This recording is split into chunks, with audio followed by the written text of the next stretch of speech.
Buenos días, mi nombre es Elizabeth Chicotencat Flores y les voy a presentar el artículo titulado Localización y reconocimiento de matrículas de automóviles utilizando redes neuronales. Los autores de este trabajo son el Dr. Aldrin Barreto Flores, el Dr. Salvador Eugenio Ayala Ragui, la maestra Verónica Edith Bautista López y su servidora, todos integrantes de la Facultad de Ciencias de la Electrónica de la Benemérita Universidad Autónoma de Puebla. Estos son los puntos que se abordarán durante la presentación.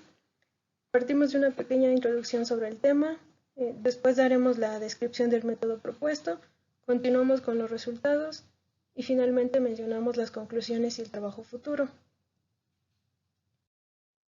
Los sistemas de reconocimiento de matrículas han sido estudiados a nivel mundial a través de múltiples aplicaciones, aunque cada uno con sus propias restricciones por las necesidades a cubrir durante su diseño. Por lo general, este tipo de sistemas se divide en tres etapas, que son la extracción de la placa, la segmentación y el reconocimiento de caracteres, los cuales pueden involucrar diferentes técnicas de procesamiento de imágenes, clasificadores y diversas configuraciones de redes neuronales artificiales.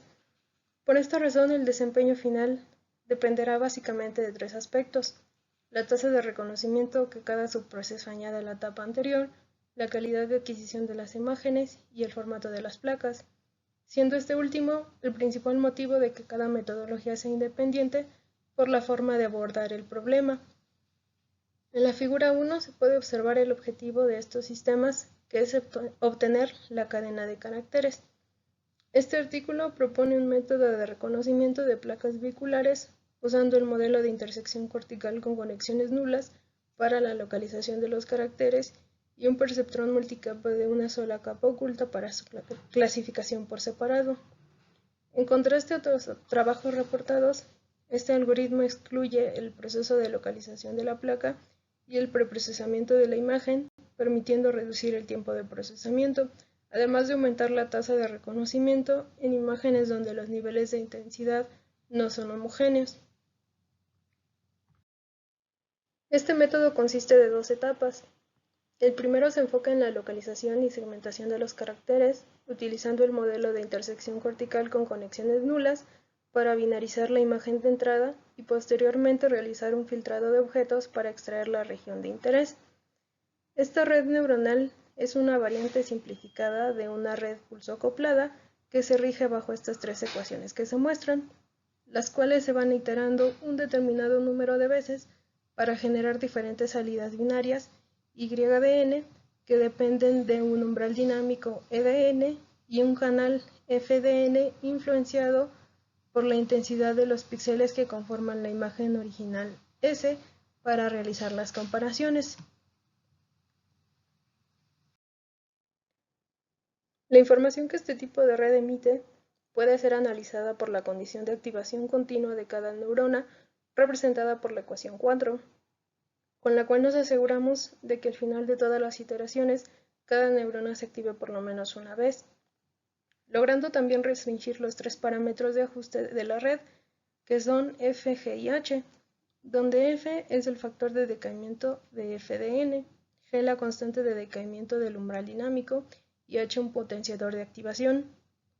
El algoritmo que realiza esta etapa comienza estandarizando las dimensiones de todas las imágenes para después convertirlas en escala de grises y normalizarlas para tener un rango de valores entre 0 y 1.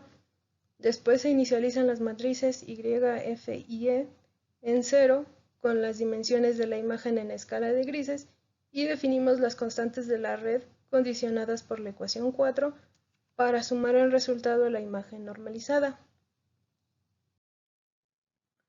Posteriormente se define un número máximo de iteraciones, considerando que en algún momento los patrones de salida volverán a repetirse. Estas salidas las podemos almacenar en una lista como estadísticas de disparo para verificar que efectivamente todas las neuronas se activaron al menos una vez.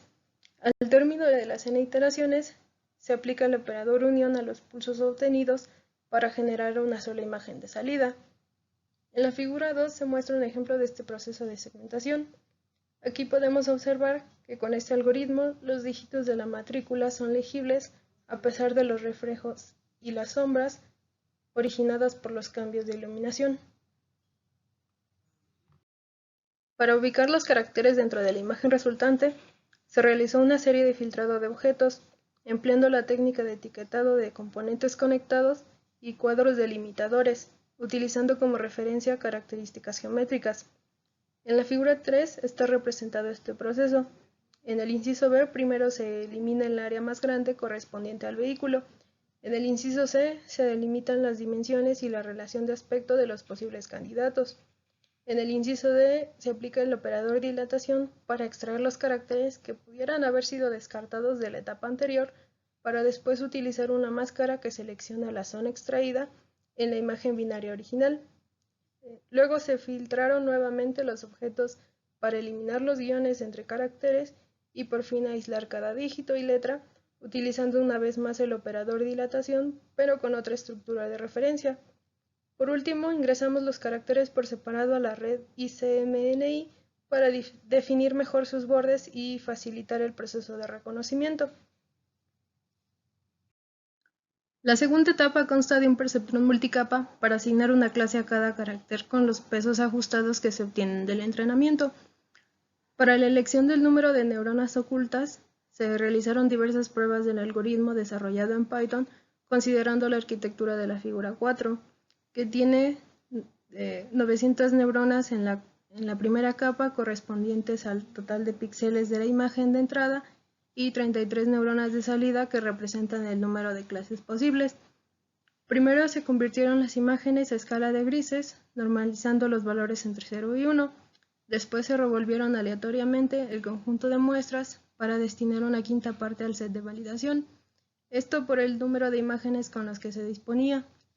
Luego se asociaron los vectores de entrada con su salida deseada, utilizando la codificación one-hot para que todas las etiquetas tuvieran un mismo valor. Suponiendo que solo tuviéramos 3 clases, cada vector de salida se representaría como se muestra en el punto 2. Después se asignaron valores aleatorios pequeños a los pesos y se definió la tasa de aprendizaje, un número de épocas y un momento para acelerar el proceso de convergencia. Para cada muestra de entrenamiento se obtuvo la salida de la red, se evaluó el error cuadrático medio y también se calculó el incremento parcial de los pesos utilizando el descenso del gradiente y la regla de la cadena, para posteriormente poder actualizar los pesos de la capa de salida y de la capa oculta, y finalmente obtener el mínimo coste global. La tasa de aprendizaje se fijó considerando el comportamiento de la curva de la figura 5, evaluando el decremento del error cuadrático medio y el aumento del porcentaje de aciertos, para descartar un subajuste o sobreentrenamiento del perceptrón multicapa.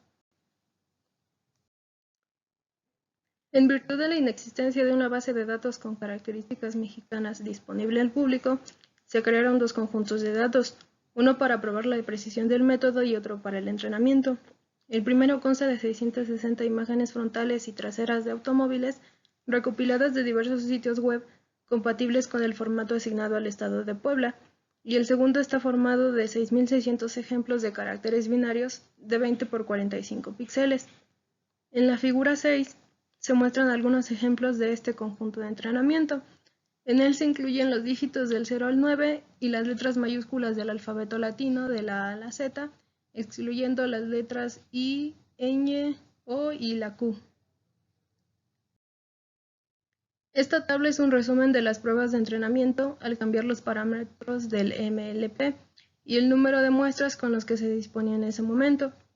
En color anaranjado se resaltan los datos que generaron el mayor número de aciertos en el conjunto de validación, teniendo 200 imágenes por 33 clases que en total suman 6.600 caracteres, de los cuales se destinaron 5.280 para el entrenamiento y 1.320 para validación.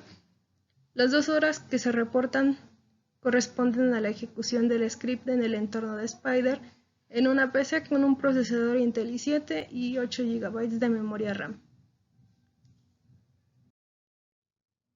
En la siguiente tabla se muestran parte de los resultados obtenidos comparados con los datos reportados por otros artículos, incluyendo las características de los conjuntos de datos utilizados. Como se observa, las técnicas de aprendizaje profundo necesitan grandes cantidades de datos durante el entrenamiento para alcanzar un elevado porcentaje de precisión al clasificar los caracteres. siendo altamente recomendables por ser relativamente insensibles a valores con ruido. Sin embargo, aún existe apertura a otro tipo de técnicas, dado que en la mayoría de los casos se consideran dependientes del hardware. En comparación a otros autores, se logró alcanzar un 100% en la localización de la placa, al aprovechar que la red ICMNI activa las neuronas según el umbral óptimo durante el proceso de binarización. Esta propiedad permitió obtener una segmentación más robusta en todo el conjunto de imágenes, utilizando los mismos parámetros para todas, sin necesidad de agregar algún filtro para reducir el impacto del ruido o algún espacio de color para aumentar el contraste. Procesos que también forman parte del preprocesamiento que se suele añadir en la etapa de localización de la placa.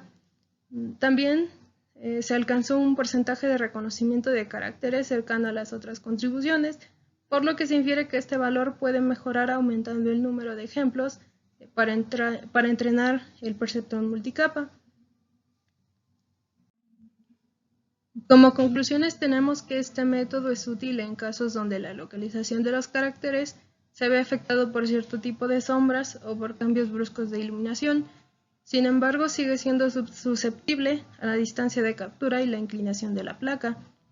Este enfoque basado en la localización de la matrícula y no de la placa sirve como alternativa en casos donde no existe un color primario predominante en la zona de la placa que permita aislarla con facilidad, o cuando el valor del umbral es variante en todas las imágenes. El proceso de reconocimiento no se ve limitado a un número determinado de caracteres, por lo que podría utilizarse en imágenes que incluyen otro tipo de vehículos, como autobuses o motocicletas. Como trabajo futuro, consideramos ajustar la matrícula a un solo perfil para incluir en el conjunto de datos de pruebas imágenes rotadas o con perspectiva lateral para aumentar el desempeño del algoritmo en otro tipo de escenarios, reduciendo a su vez las restricciones. Estas son algunas referencias principales. Y por mi parte es todo. Muchas gracias por su atención.